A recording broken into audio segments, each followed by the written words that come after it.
That's pretty cool. A work of art. So after about an hour, you see about a 1 centimeter wavefront movement down the gel. Let's look at this one and see what we see. Yes, sir. And this is not desirable, like a major burn. Check this out.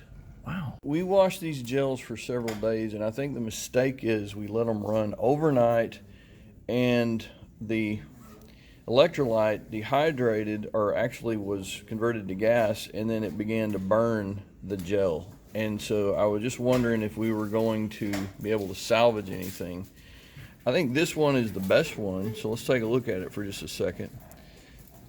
Can you see on the right, there is a band right here for the victim, and it is so light to see.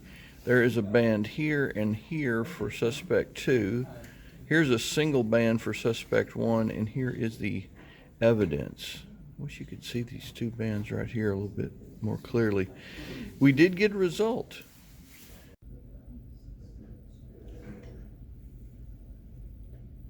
Ooh, kind of spilled out a little bit. You see how it spilled out?